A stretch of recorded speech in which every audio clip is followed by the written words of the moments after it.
नमस्कार, मैं हूं दिनेश गौतम। टाइम्स नाउ नव भारत पर आप देख रहे हैं खबरों का roller coaster big and bold. हर वो खबर जो आप चाहते हैं जैसी ठीक वैसी मिलेगी आपको विदाउट वेस्ट ऑफ टाइम।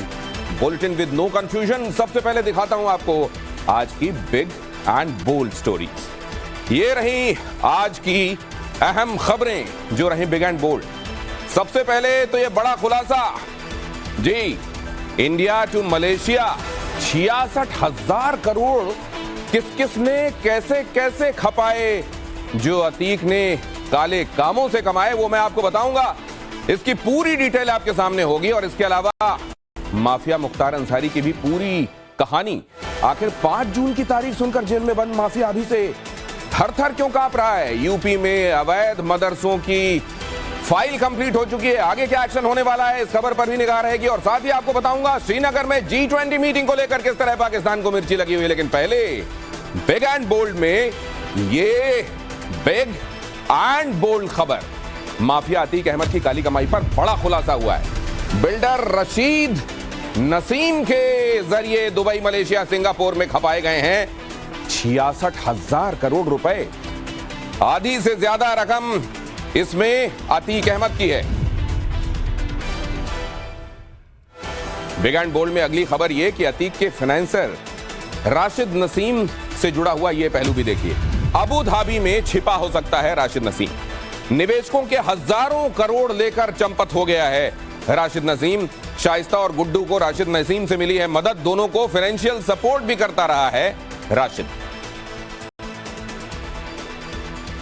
और अगली अहम खबर यह कि माफिया अतीक की बहन आयशा नूरी, उसका क्या हो रहा है। उमेश पाल मर्डर केस में प्रयागराज पुलिस ने आयशा नूरी को माना है साजिश करने वाली। धूमनगंज पुलिस ने सीजेएम कोर्ट में दाखिल की है जांच रिपोर्ट। कोर्ट ने सुनवाई के लिए तय की 25 मई की तारीख। आयशा नूरी ने सीजेएम कोर्ट में दाखिल की थी surrender application.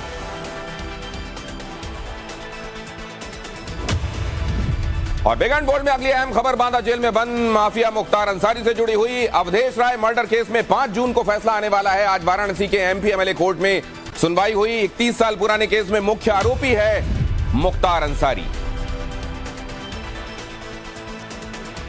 Varanasi MP MLA court में यह सुनवाई, 31 साल पुराना यह केस और इसमें मुख्य आरोपी है मुख्तार अंसारी। अवधेश राय मर्डर केस में 5 जून को आने वाला है फैसला। और बिग एंड बोल्ड में अगली अहम खबर यह है कि उत्तर प्रदेश में मदरसों पर एक्शन की बड़ी तैयारी है। विदेशी फंडिंग वाले मदरसों पर होगा एक्शन। 4,000 से ज्यादा मदरसों पर होगी कार्रवाई।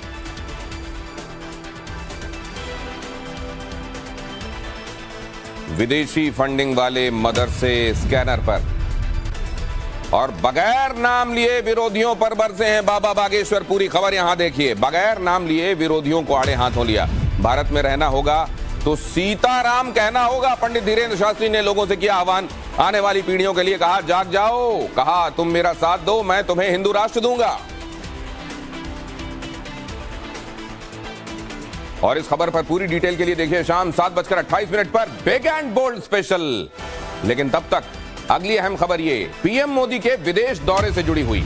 ऑस्ट्रेलिया के सिडनी में पीएम मोदी का भव्य स्वागत हुआ। एयरपोर्ट पर भारतीय समुदाय ने किया स्वागत। कल भारतीयों को संबोधित करेंगे PM Modi. Quad arena stadium का कार्यक्रम। ऑस्ट्रेलियाई पीएम बोले हम बेहद उत्साहित।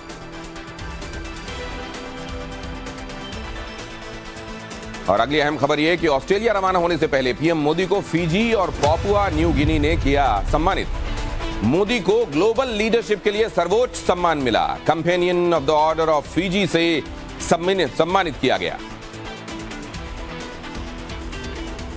और अगली अहम खबर जम्मू कश्मीर से। श्रीनगर में आज G20 टूरिज्म वर्किंग ग्रुप की मीटिंग शुरू हुई, जिसमें कड़ी सुरक्षा के बीच 60 प्रतिनिधि शामिल हुए। कश्मीर में विदेशी मेहमानों का पारंपरिक स्वागत हुआ। G20 डेलीगेट्स का टीका लगाकर स्वागत किया गया। G20 को लेकर श्रीनगर में बेहद सख्त सुरक्षा है। एनएसजी की ड्रोन रोधी आसमान से टीम कर रही है निगरानी। नौसेना के मरीन कमांडो डल झील में कर रहे हैं गश्त।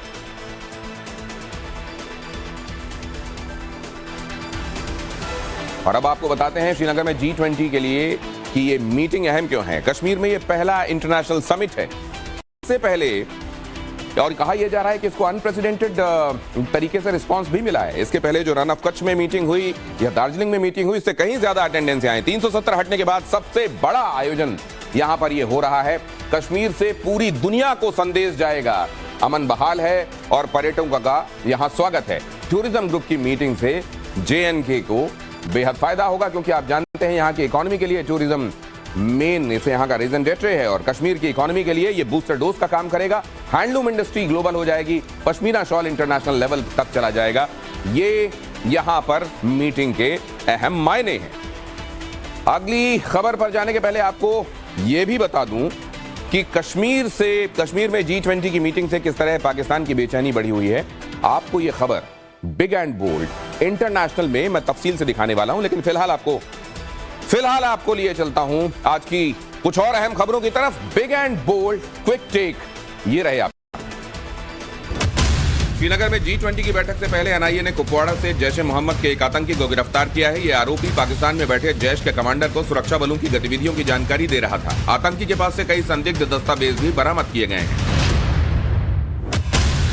2000 के नोट की वापसी पर RBI गवर्नर शक्तिकांत दास ने आज बयान दिया। कहा, न्यू नोट पॉलिसी के तहत यह फैसला लिया गया। नोट बदलने के लिए लोगों के पास 30 सितंबर तक का वक्त है। 50,000 से ज्यादा के नोट जमा करने पर ब्यौरा देना होगा। बेंगलुरु में भारी बारिश के बाद जगह जगह पानी भर गया। शहर के KR सर्कल अंडरपास में भरे पानी में कार फंसने से एक युवती की मौत हो गई। पुलिस के मुताबिक कैब ड्राइवर ने पानी का लेवल जाने बगैर ही गाड़ी को निकालने की कोशिश की, लेकिन बीच रास्ते में कार पूरी तरह डूब गई। यूपी के बलिया में मलदेपुर संगम घाट पर यात्रियों से भरी नाव डूबने से 4 लोगों की मौत हो गई। कई लोग लापता बताए जा रहे हैं। हादसे के वक्त नाव में 40 से ज्यादा लोग सवार थे, जो मुंडन संस्कार में शामिल होने जा रहे थे। मौके पर अब भी स्थानीय प्रशासन और गोताखोरों की टीम रेस्क्यू में जुटी है। बिहार यूपी बॉर्डर पर मौजूद कर्मनाशा रेलवे स्टेशन के पास आज एक मालगाड़ी के 2 डिब्बे पटरी से उतर गए, जिसकी वजह से नई दिल्ली हावड़ा रूट की 24 से ज्यादा ट्रेनें प्रभावित हुई। हालांकि 4 घंटे के बाद रेलवे ट्रैफिक नॉर्मल हो गया। और बिग एंड बोल्ड में अब बारी है पॉलिटिकल खबरों की। सबसे पहले यह अहम खबर देखिए, विपक्षी एकता की कोशिशों में नीतीश कुमार लगे हुए हैं, लेकिन ये कोशिशें कितनी रंग लाएंगी। मोदी के खिलाफ एकजुट विपक्ष मिशन को धार देने में जुटे हुए नीतीश कुमार। दिल्ली में राहुल गांधी और कांग्रेस अध्यक्ष मल्लिकार्जुन खड़गे से मुलाकात के बाद कांग्रेस और JDU नेताओं का बड़ा बयान। कहा, जल्द ही विपक्षी पार्टियों की एक और बड़ी बैठक होगी। तारीख और जगह का ऐलान 1-2 दिन में कर दिया जाएगा। और राज्यसभा में विपक्ष को एकजुट करने में लगे हुए हैं दिल्ली के CM अरविंद केजरीवाल। नीतीश से समर्थन मिलने के बाद CM ममता से मुलाकात भी केजरीवाल करने वाले हैं। कोलकाता में ममता बनर्जी से मीटिंग होगी। 24 मई को महाराष्ट्र के दौरे पर भी केजरीवाल जाने वाले हैं। उद्धव और शरद पवार से उनकी मुलाकात होने वाली है। केंद्र सरकार के दिल्ली वाले अध्यादेश को राज्यसभा में रोकने की कोशिश में जुटे हुए हैं केजरीवाल। केंद्र और केजरीवाल में राष्ट्रीय राजधानी सिविल सेवा प्राधिकरण अध्यादेश को लेकर सियासत गर्म है। और कर्नाटक विधानसभा में कांग्रेस विधायकों को यहां विधानसभा सदस्यता की शपथ दिलाई गई। और इस बीच कर्नाटक में कांग्रेस की जीत पर केजरीवाल का बड़ा बयान सामने आया। कहा, कर्नाटक में कांग्रेस ने आम आदमी पार्टी के मैनिफेस्टो पर चुनाव लड़ा।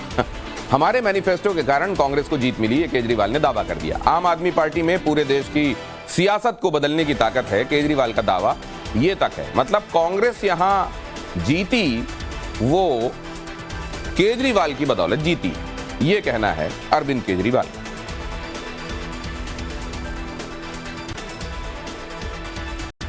और 20 मई को कर्नाटक में सिद्धारमैया की अगुवाई में कांग्रेस सरकार में आ गई।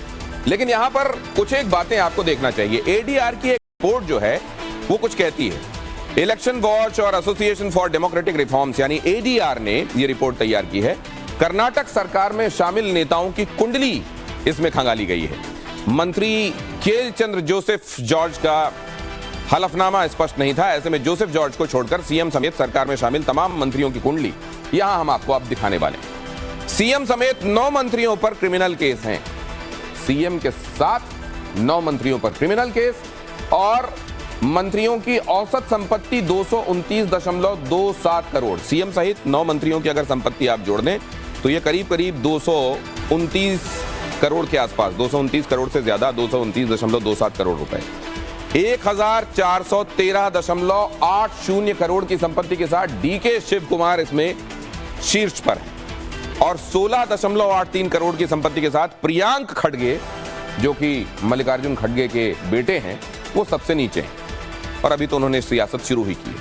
3 मंत्रियों की 8वीं से 12वीं तक की शिक्षा है। केवल वो 8वीं से 12वीं तक की शिक्षा प्राप्त हैं और इसके अलावा 6 मंत्रियों के बारे में बताया जा रहा है कि वो ग्रेजुएट हैं या फिर उससे ज्यादा की शिक्षा उन्होंने हासिल की है। ये रिपोर्ट बताती है कि ये जो नई कैबिनेट आई है इसका रूप रंग और हिसाब किताब कैसा रहा है। और अब आपको बिग एंड बोल्ड में अगली अहम खबर की तरफ लिए जाता हूं। पहलवान और रेसलिंग फेडरेशन के पूर्व अध्यक्ष बृजभूषण शरण सिंह के बीच लड़ाई तेज हो गई है। बृजभूषण के नार्को टेस्ट चैलेंज को बजरंग पुनिया ने स्वीकारा है। कल बृजभूषण ने फेसबुक पोस्ट लिखकर पहलवानों को दी थी चुनौती। पुनिया ने कहा सुप्रीम कोर्ट की निगरानी में होना चाहिए लाई डिटेक्टर टेस्ट, लाइव प्रसारण का भी प्रावधान किया जाए। बृजभूषण की गिरफ्तारी को लेकर 30 दिन से जंतर मंतर पर धरने पर हैं पहलवान, कल निकालेंगे कैंडल मार्च। और अब आपको दिखाता हूं big and bold political quick tip.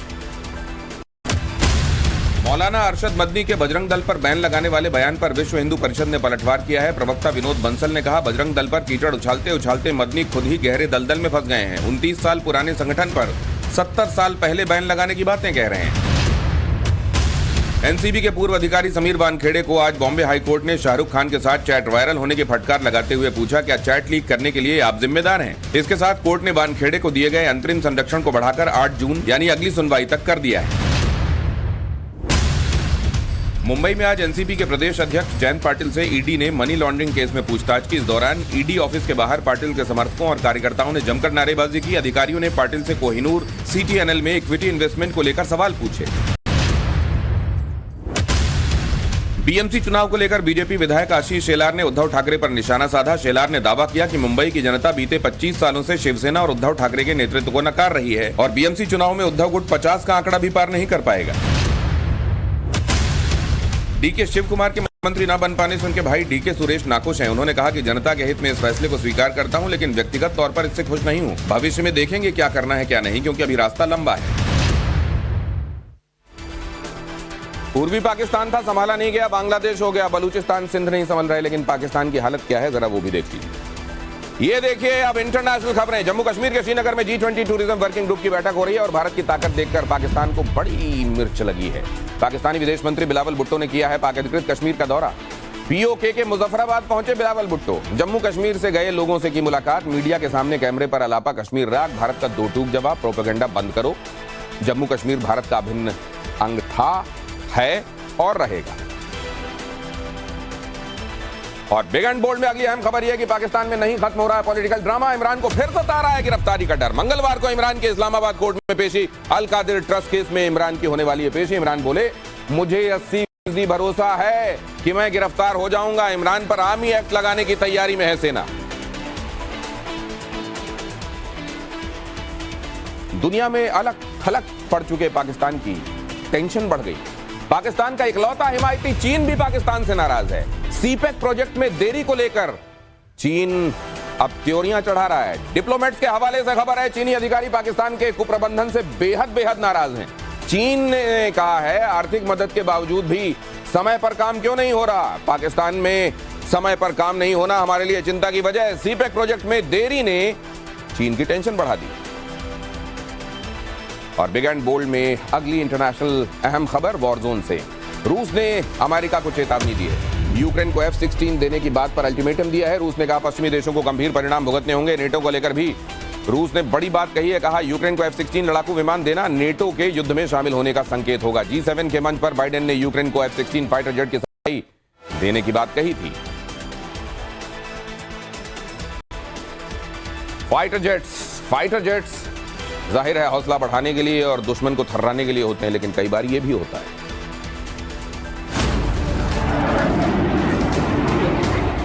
ये है F-18 फाइटर प्लेन। देखिए कैसे अपनी रफ्तार से हवा को मात दे रहा है। फाइटर जेट तेजी से आसमान की तरफ जा रहा है। ये तस्वीरें स्पेन की राजधानी मैड्रिड से करीब 300 किलोमीटर दूर जरगोजा एयरबेस की हैं, लेकिन अगले पल क्या होगा ये किसी को पता नहीं। हालांकि एयरबेस पर मौजूद एक कर्मचारी मोबाइल से वीडियो बना रहा था। चंद सेकंड बाद वीडियो में दिख रहा है कि विमान विस्फोट से पहले तेजी से जमीन की तरफ गोता लगाता है। जमीन पर टकराने के बाद आग का गोला उठता नजर आता है। बताया जा रहा है कि पायलट ने खतरे को भांप लिया था और क्रैश होने से पहले ही वो प्लेन से बाहर कूद गया। स्पेन के रक्षा मंत्रालय ने एक ट्वीट करके कहा है कि फाइटर जेट से पायलट निकल गया था, उसे अस्पताल में दाखिल कराया गया है। यूएस का ये F-18 हार्नेट फाइटर फ्लाइंग एग्जीबिशन के लिए ट्रेनिंग फ्लाइट पर था।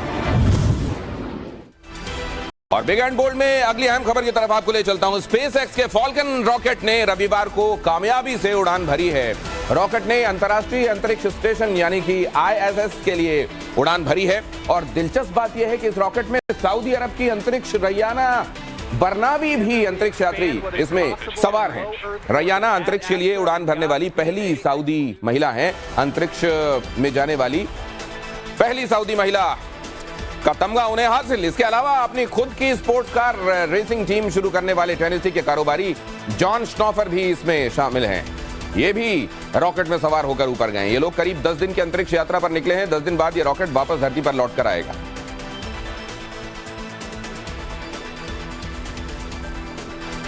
और यहां यह भी लग रहा है कि स्पेस को लेकर एक तरीके की होड़ मची हुई है।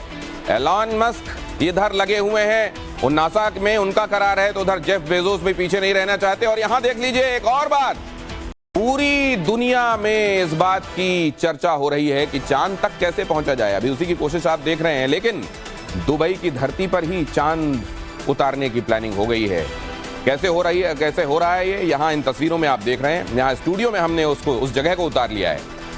$5 बिलियन का ये मून रिजॉर्ट प्रोजेक्ट है। 360 डिग्री का गोलाकार ये रिजॉर्ट होगा। इसकी परिधि यानी इसकी सरकमफेरेंस 2042 फीट की होगी, ऊंचाई 224 मीटर की होगी। रिजॉर्ट में चांद के गड्ढे यानी क्रेटर भी बनाए गए हैं ताकि ये असली चांद जैसा दिखाई दे। रिजॉर्ट में 4000 कमरे, 10,000 लोगों की कैपेसिटी का बैंक्वेट भी है। रिजॉर्ट के अंदर लूनर कॉलोनी में चांद पर चलने जैसा एहसास भी होगा। ग्रेविटी का वही हाल रखा गया है जो चांद के अंदर है। और दरअसल पिछले 1 दशक से दुबई अपनी चमक दमक की वजह से दुनिया भर के लोगों को अट्रैक्ट करने में लगी हुई है। दुबई में साल दर साल किराया 27% तक बढ़ा है।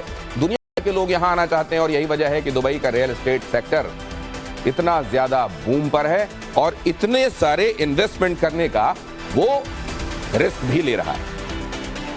और अब आपको ये अहम खबर दिखाता हूं। साउथ अमेरिका के देश गयाना में देर रात एक गर्ल्स हॉस्टल में आग लगने से हड़कंप मच गया। इस हादसे में अब तक 20 छात्राओं की मौत हो चुकी है। ये हैं तस्वीरें वहां की।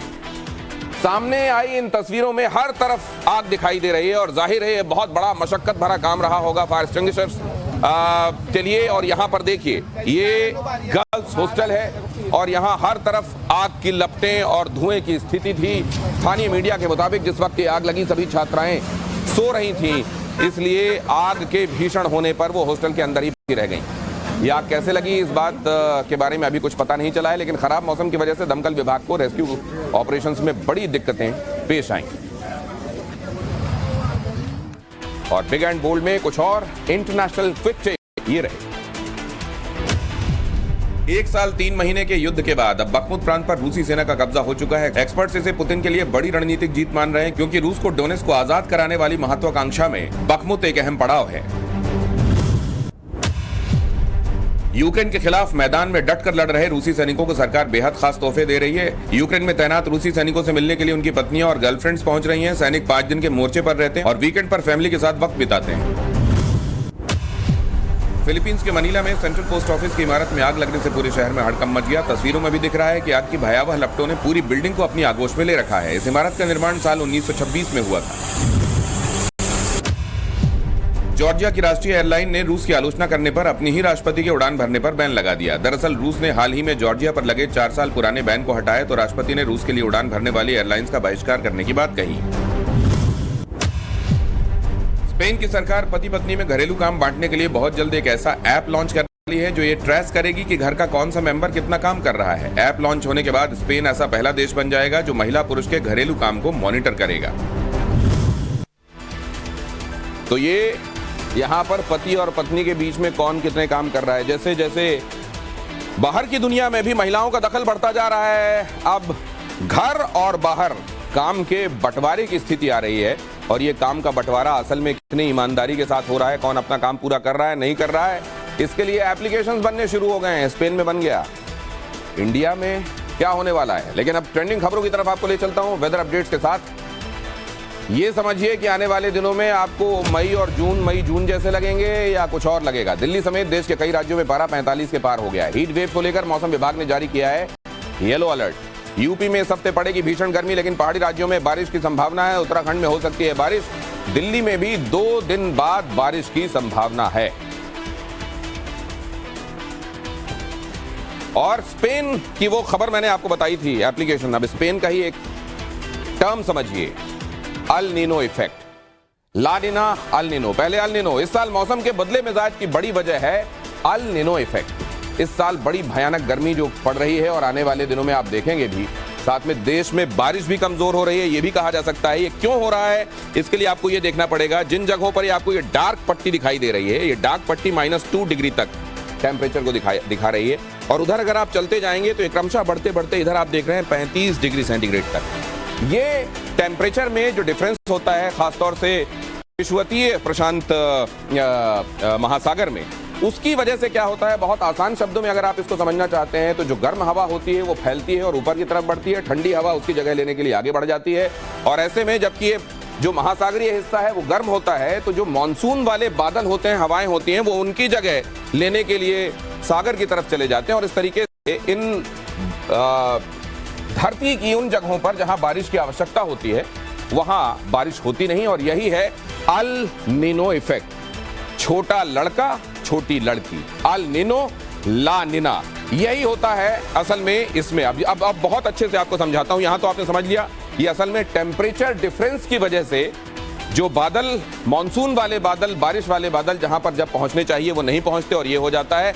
ये देखिए, El Nino southern oscillation climate cycle का हिस्सा होता है। यहां ये आपको समझाने की कोशिश कर रहा हूं मैं कि अल नीनो इफेक्ट होता क्या है। अल नीनो असल में ये El Nino southern oscillation climate cycle का हिस्सा है। ये भूमध्य रेखा पर पूर्व की दिशा में चलने वाली गर्म हवाएं होती हैं जो प्रशांत महासागर की सतह को गर्म करती हैं। ये गर्म पानी फिर अमेरिका से एशिया की तरफ बढ़ता है, और जैसे जैसे गर्म पानी की धारा आगे बढ़ती जाती है, गर्मी बढ़ती जाती है, और गर्मी बढ़ने की वजह से वो ठंडी हवाएं, बादल वाली हवाएं जिनको धरती के हिस्सों में बारिश करना चाहिए, वो बढ़ जाती हैं उन हिस्सों की तरफ जहां ये गर्मी होती है। इस वजह से ये मौसम के सामान्य मिजाज में असर डाल देता है।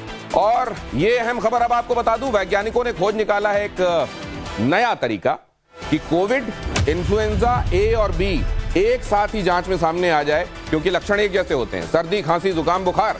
इसलिए एक बार टेस्ट हो, एक बार इसमें सैंपल लिया जाए और पता चल जाए कि इन्फ्लुएंजा ए या बी है या कोविड है। एक ही सैंपल से हो जाएगी जांच। Multiplex single tube real time RT-PCR technique से ये जांच होगी। ICMR और पुणे के नेशनल इंस्टीट्यूट ऑफ वायरोलॉजी के वैज्ञानिकों ने यह तकनीक खोजी है।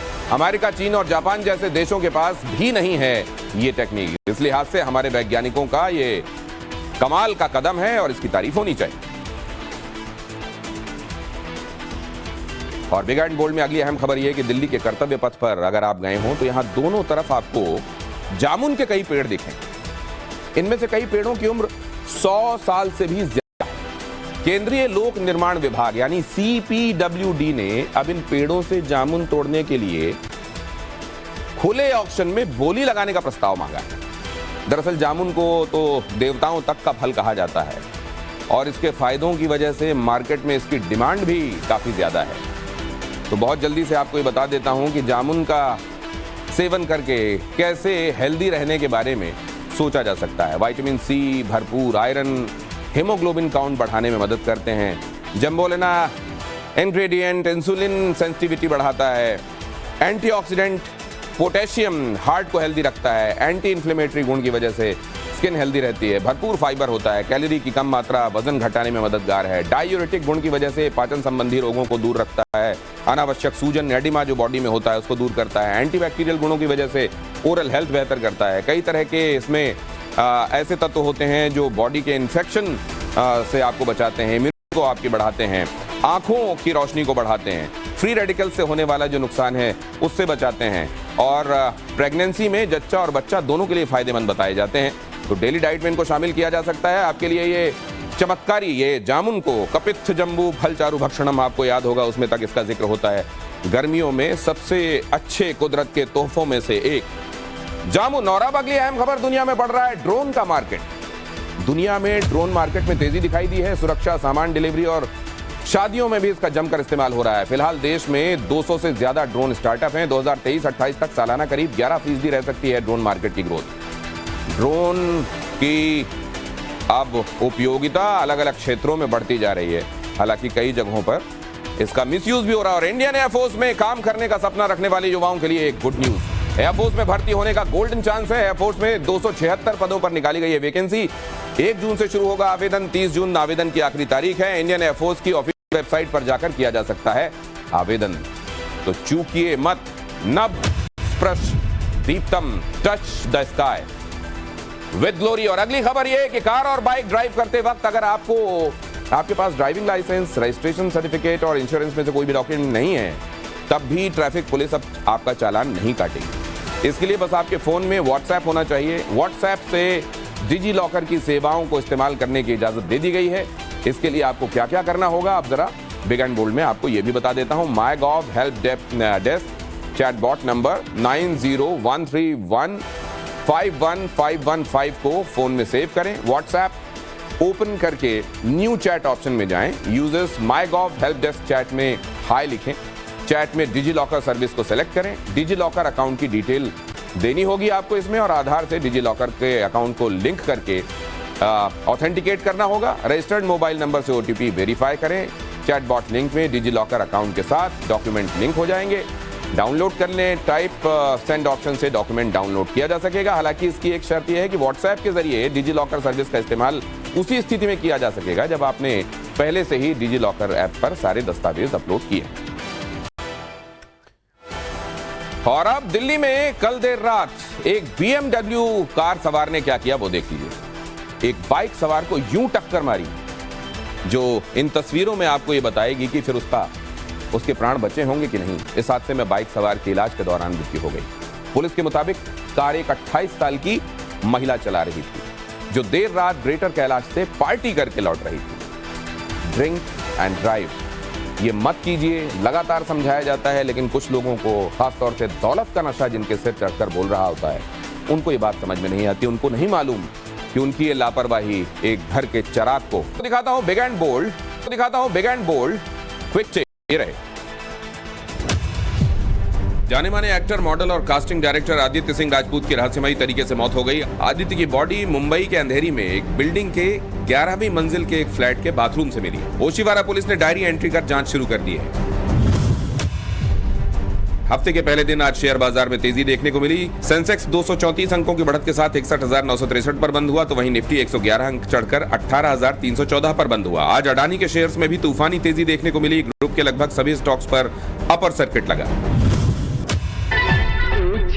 सोशल मीडिया पर आजकल हेमा मालिनी की हमशक्ल एक लड़की का वीडियो जमकर वायरल हो रहा है। चारुल उप्पल नाम की ये लड़की अपने लगभग सभी वीडियोस में हूबहू हेमा मालिनी जैसी नजर आती है।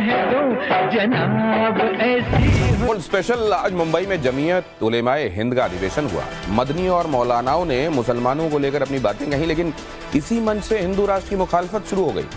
हसन मदनी ने हिंदू राष्ट्र की मांग करने वालों को गद्दार बताया। टारगेट पर बाबा बागेश्वर थे, इसलिए उनकी तरफ से भी जवाब आया। उन्होंने इस बार दिव्य दरबार से नहीं बल्कि बीच सड़क पर खड़े होकर हिंदू राष्ट्र का अगला प्लान बता दिया। पंडित धीरेन्द्र शास्त्री ने किसी का नाम नहीं लिया, लेकिन जिस अंदाज में उन्होंने बात कही उस पर किसी मौलाना या मदनी को जवाब देते नहीं बना। ये एक्सक्लूसिव रिपोर्ट देखिए।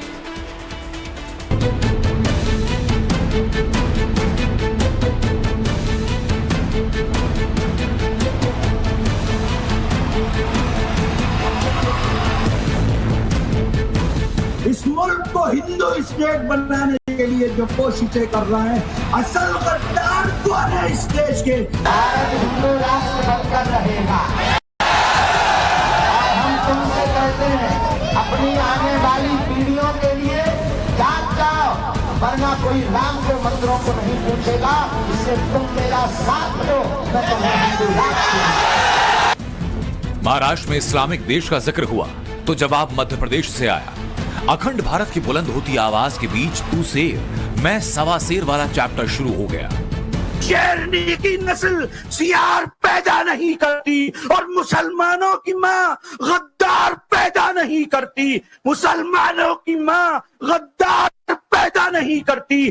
भेड़ियों की ताकत से शेर मरा नहीं करते। भेड़ियों की ताकत से शेर मरा नहीं करते और मोहम्मद के दीवाने किसी से डरना नहीं करते। कहना होगा कि भारत में रहना होगा तो सीताराम, क्या कहना होगा? उनका खतरी बड़ा।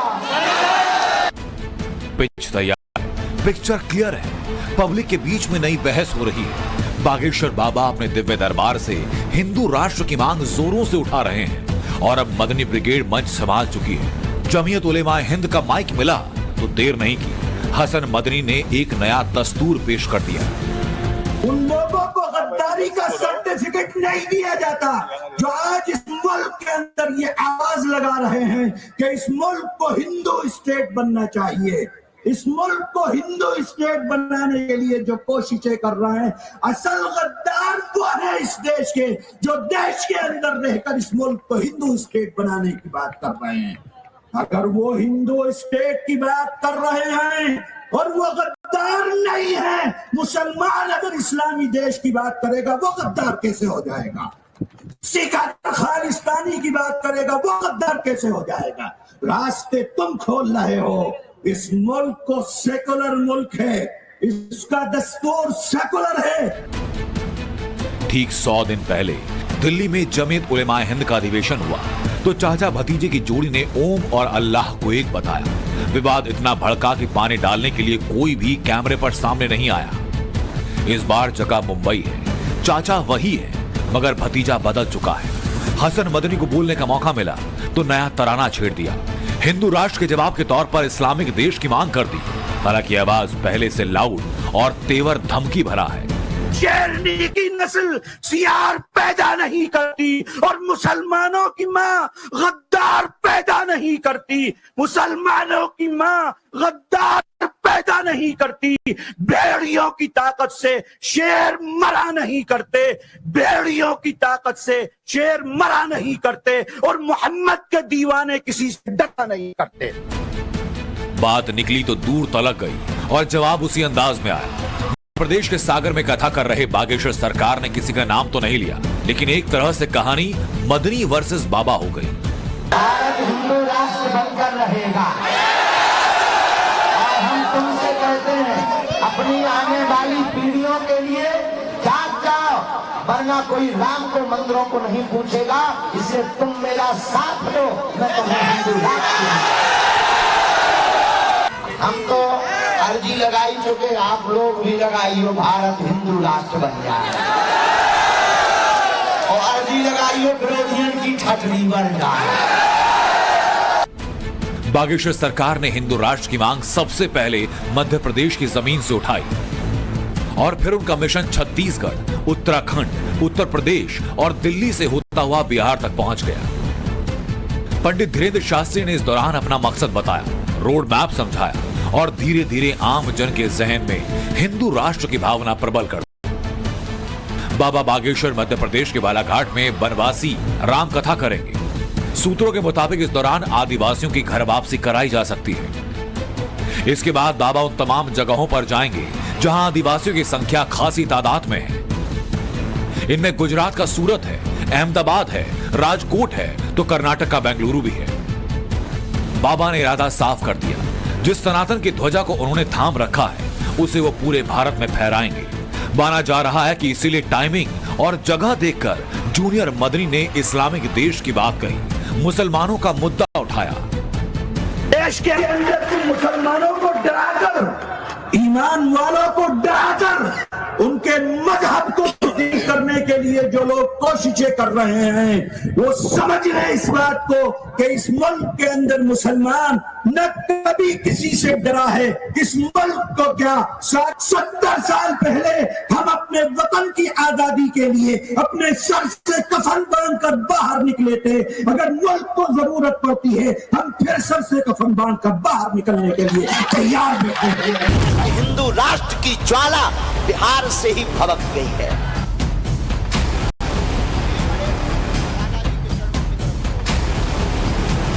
एक दिन ऐसा आएगा कि भारत में रहना होगा तो सीताराम ही कहना होगा।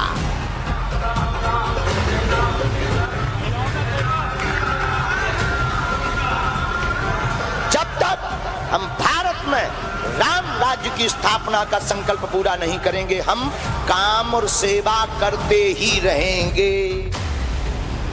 एक तरफ बाबा बागेश्वर का हिंदू राष्ट्र का संकल्प है जिसे लाखों लोग समर्थन देने के लिए दिव्य दरबार में पहुंचते हैं, तो दूसरी तरफ मुखालफत करने वालों में या तो विरोधी नेता हैं या कुछ मौलाना। इसलिए सवाल ये उठ रहा है कि क्या बाबा बागेश्वर के प्रण का जवाब भड़काऊ रास्ता अख्तियार करना है? क्योंकि जो बात जूनियर मदनी मुंबई में कहते हैं, ठीक वैसी ही भाषा का इस्तेमाल गाजीपुर में अखिलेश यादव की पार्टी के राष्ट्रीय महासचिव स्वामी प्रसाद मौर्य करते हैं।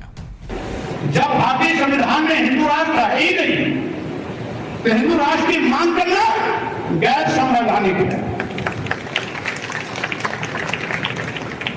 ये भारत राष्ट्र है, ये संपूर्ण राष्ट्र भारत है।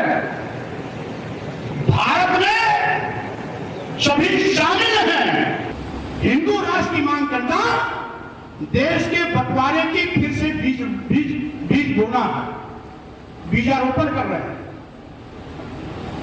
देश के बंटवारे का रास्ता प्रशस्त कर रहे हैं। अजीब इत्तेफाक है।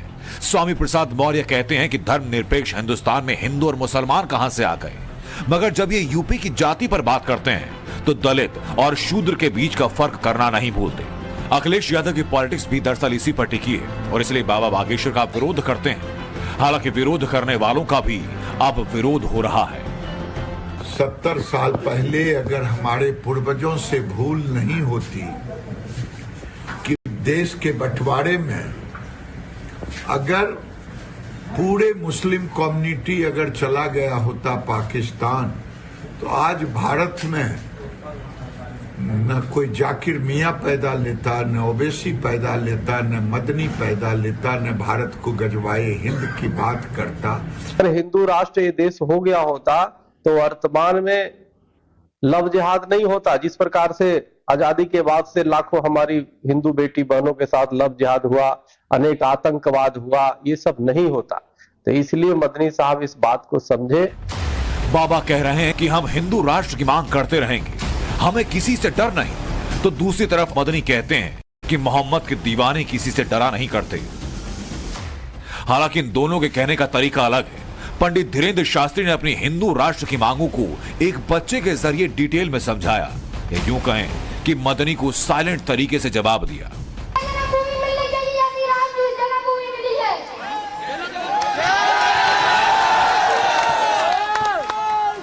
कदम आने पड़ेगा।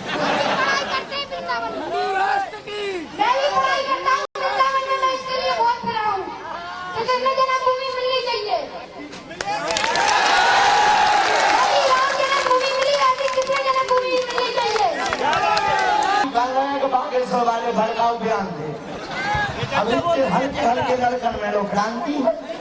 अरे अब बहुत हो गया। ओम जो हो शांति रंतरक्षकुम शांति, पृथ्वी शांति, आपः शांति, रोखदिया शांति। अब इसकी जरूरत नहीं है। अब भारत में ओम जो हो क्रांति रंतरक्षकुम क्रांति, आपः क्रांति, पृथ्वी क्रांति। अब सर्वत्र राम नाम की क्रांति चाहिए। जय श्री राम।